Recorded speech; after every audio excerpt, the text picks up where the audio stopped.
Hi everybody, thanks for joining me today. Well, I'm really excited to do this video and talk about this today. So, you want to invest in real estate, but you're a truck driver, like myself. I understand all the unique challenges that we face being truck drivers, with being away from home and all your time is occupied. You don't really have time for other things. Well, I really want to challenge that today and show you some great alternatives. I think you're really going to like this, so stick around for the whole video. This is going to be part one of a two-part video, and each part is going to be very different because I have some different options here I want to show you, but I don't want to make the video a half hour long. So stick around. I think you're probably going to learn some things and hear some new things you haven't heard of before.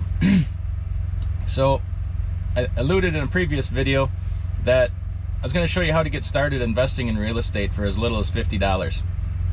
And of course somebody called BS on that, so it's part of the reason I've really been looking forward to doing this video, to kind of prove it out. That being said, I'm not a financial advisor. This is not financial advice. Definitely always do your own homework. All investing presents different varying risks, so just be aware of that. This is merely for informational and educational purposes only. I have to say all that.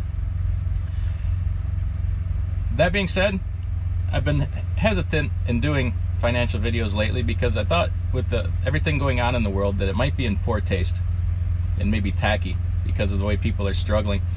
So I talked to one of my subscribers about it, and he said no. He said, Adam, now it's more important than ever for people to hear things like this. He says, and he made some really good points. He says, you know how many people we see in this industry at 70 years old, been driving truck for 40, 50 years, and just have absolutely nothing to show for it. He says people need to hear this. So, you know, don't be afraid to do it. Have the courage. Get out there and do it. You know, some people are going to be helped. Some people maybe won't care. So, Jake, thank you. And I'm just going to go ahead and do it. Like everything else you want, sometimes you just got to go for it. And, you know, I'm just going to start talking about all this because he's right. It is more important now than ever. We don't all have the money right now. But hey, money, no money, education is always worth gathering. You get the education now and start studying, doing your homework, things turn around here, and people have a little bit of money, you'll be ready to attack. You'll be ready to enact your plan. You can spend this whole time putting a plan together in preparation to implement that plan later on. So let's just go for it and get started here. We'll just dive right into it. So, starting investing in real estate for truck drivers with as little as $50. Well, no, it's not clickbait.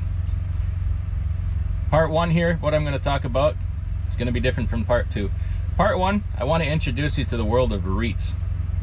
R-E-I-T-S. You may have never heard of Reits before.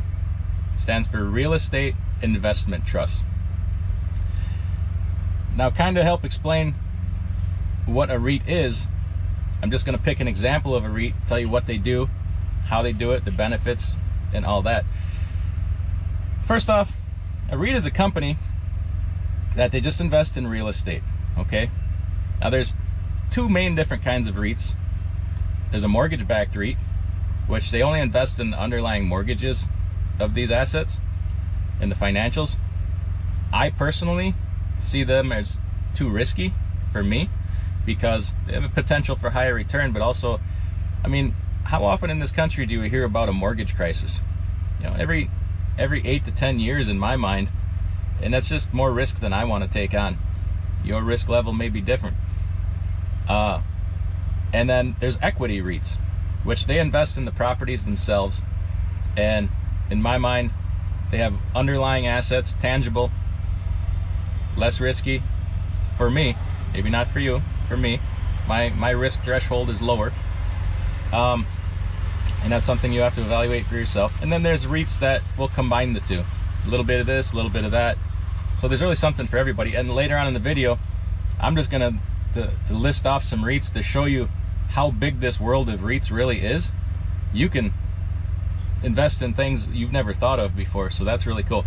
And oh, there's some really unique aspects to REITs that are pretty exciting. They're one of my favorite things, but make it clear, they're not without their own unique risks, okay? Some different risks that REITs have that maybe other investments don't have is interest rate risks, credit risk, and what I like to call the Amazon risk. You know, Amazon has the ability to be big enough to put certain retailers out of business. So always consider that. That's a big concern for me, is what Amazon is doing in this world and how it's affecting different businesses. So now a REIT is a company that will go out and invest in real estate. Say you pick a REIT that invests in single family residential. Their whole purpose is to buy single family residential properties, rent them out, manage them, and then you buy a portion of the country through a company, through its stock, and you share in the profits. And you can also get capital appreciation on the stock price. Now, the company I want to talk about, and make it clear, I'm not suggesting you go out and buy this company. It's merely an example. However, I do, want to disclose that I do own this company, is Realty Income, ticker symbol O. Realty Income is a company that invests in different commercial properties and high quality. They invest in high quality properties for high quality commercial tenants. They have 6,400 different commercial properties, 98.5% occupancy rate, in 50 different industries that they invest in. Okay? Now, some of their top tenants, you've heard of all of these: Walgreens, 7-Eleven, Dollar General, Walmart, Sam's Club, Circle K, Kroger, Home Depot, CVS Pharmacy, and there's many more. So these aren't companies you haven't heard of. Now, so that's what they do, and then they manage these properties, and for the benefit of the company, you buy a share of the company, and they share the profits with you. Something unique about a REIT is they get totally different tax treatment because it's real estate, okay? Now, exciting part is, by law, a REIT has to pay 90% of its profits out in distributions or dividends. And better than that, a lot of the REITs pay monthly. So say you own just one share of Realty Income, which right now is just over $50. So that's where I got $50. You open a brokerage account, Fidelity, Vanguard, T. Rowe Price, Charles Schwab, whatever, whoever your favorite brokerage house is. Most of them have no commissions anymore. You can buy fractional shares, which makes it hell, you could start for $5 if you wanted to. Okay, buy a fractional share of whatever REIT you wanted to, and you suddenly own a diversified portfolio of real estate. Now, let's say you own one share of Realty Income for, I think it's about $57 as of the recording of this video. You will get a monthly dividend of, I believe it's 23 cents per share, month in and month out. Also, beautiful part about this company is they have a very long history of increasing that dividend every quarter. A lot of places only do their dividend increases yearly. Some don't increase their dividends on a regular basis. Realty Income has a history of increasing their dividend every quarter for 90 straight quarters. You think back how long 90 quarters is, that takes us back through a lot of financial ups and downs, right? So, and this is by law, REITs have to distribute 90% of their profit. So that's kind of exciting. That can provide you a good monthly income. It's not guaranteed. Don't get me wrong, nothing in this world is guaranteed, especially in investing. Another unique factor to a lot of these, especially Realty Income, is they sign what are called the triple net leases with their tenants. Now, if you're not in this world, you probably have not heard of a triple net lease. So say Realty Income goes out and signs a lease, triple net lease, with a company like Walgreens. What triple net means is Walgreens, in addition to paying the rent, Walgreens is responsible for property taxes, maintenance on the property, as well as remodeling, and insurance. So, realty income, other than owning the property and keeping it occupied, has a very low exposure, to different things here as far as maintenance and stuff. So it really makes for a really clean business model, and I really like it. Now, if you're analyzing REITs, if you're thinking, okay, I'm ready to do my homework on this, and we're going to look at my brokerage here and do some looking at the numbers are going to look different as opposed to looking at a regular stock. You can't use PE ratio and payout ratio as metrics to look at the stocks, because real estate companies are unique in their tax treatment in that there's large amounts of depreciation, which skews on paper the PE ratio, the earnings. It'll skew the earnings, make everything look odd. It'll look like some realty income for a while was looking like it was trading at 57 times earnings, when really when you use the proper number, it's more like 22, PE ratio of 22. So the numbers you want to look at are funds from operation and adjusted funds from operation are what you want to use instead of earnings, because that earnings number is really skewed by the massive amounts of depreciation that real estate companies are entitled to take on their taxes. Okay, that's just how general accounting works.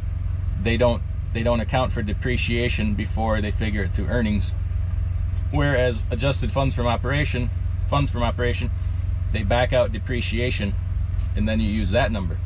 So it's more accurate, because depreciation is more or less just a paper loss.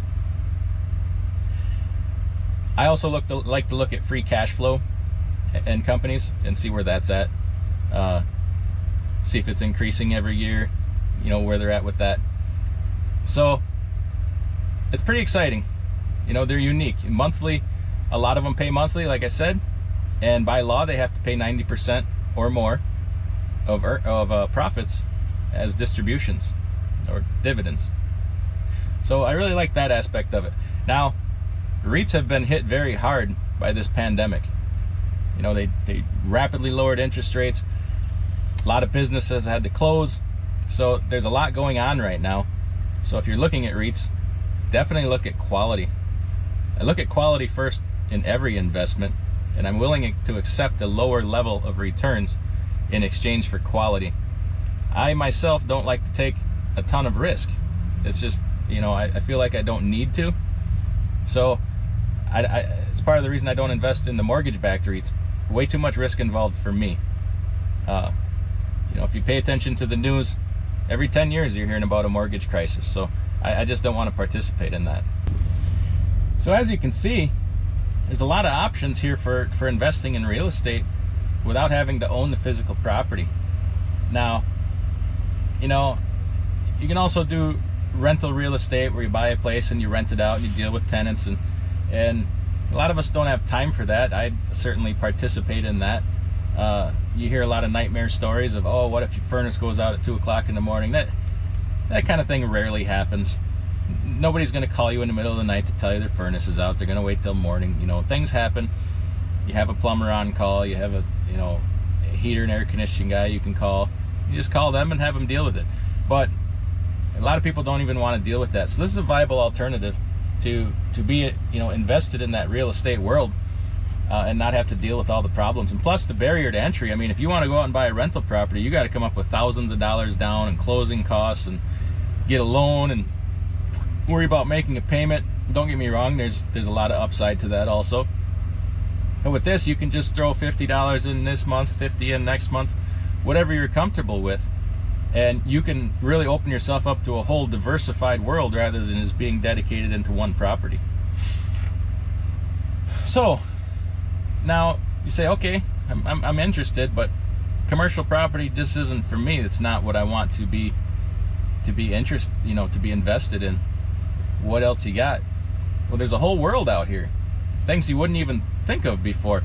I'm going to name off some different REITs and some different industries just to illustrate how vast and diversified this can be.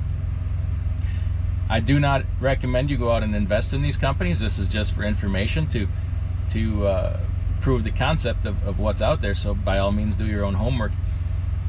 So you drive down the road a lot, you see a lot of these billboards. There's a REIT called Lamar Outdoor, ticker symbol LAMR. They just invest in billboards and advertising. Maybe you're into apartments. You would have Equity Residential, ticker symbol EQR. They're into apartments. An interesting investment would be Digital Realty, ticker symbol DLR. They invest in these data centers for, they have these mass servers and storage facilities. That's actually a kind of a new up and coming thing, pretty popular. Maybe you think the future is nursing homes and stuff. You could invest in something like LTC Properties, ticker symbol LTC. Disclosure, I do own that. It's all long-term care facilities. Along the same lines, healthcare properties like hospitals, clinics, things like that, medical offices. You have Welltower, ticker symbol WELL. And there's certainly multiple REITs in each of these industries. Once again, these are merely examples. Industrial properties, you have something like Stag Industrial, ticker symbol STAG. Prisons, you can invest in prisons. Geo Group, ticker symbol GEO. You see these self-storage places around the country. Public Storage, ticker symbol PSA. Gotta look at my notes here. I can't even remember all these. There's dozens. Cell towers. That's something I intend to get into in data in the future here. Telecom. American Tower, ticker symbol AMT. Maybe like timber properties. Potlatch, ticker symbol PCH. Casinos and leisure properties. Gaming and leisure properties, ticker symbol GLPI. Maybe you think raw land is a good investment. Well, you got Gladstone Land, ticker symbol LAND. And maybe you're looking for that something with a mix of mortgage-backed REIT and equity REIT. Well, you could have a company like WP Carey, ticker symbol WPC. Maybe you're looking for, feel like taking a little more risk, and you only want that equity or the mortgage-backed REIT. You could go with something like AGNC. Like I said, does not fit my risk profile. Not for me, but once again, I'm merely putting out examples. So you can see there's really a whole world out here of real estate that you can get into if you like that world. Real estate, the sector of real estate has probably created more millionaires in this country than any other sector. And I'm not saying it's necessarily through REITs. A lot of it's through commercial property and investing direct into the real estate itself. But that's not necessarily for everybody. We work hard 60, 70 hours a week. We don't have a lot of time. Things kind of got to be clean and easy for us sometimes. So I just wanted to present this and get it out there.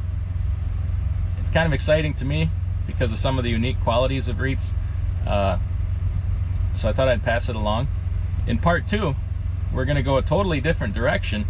Well, not totally different. It's still something similar, but a different method and a different way to get into real estate here without having to put up a ton of money, manage tenants, things like that. So make sure you subscribe, turn on a notification bell so you don't miss that upcoming video. Hopefully you'll find a lot of value in it, and hopefully you found a lot of value in this. Give me the thumbs up. We'll see you next time.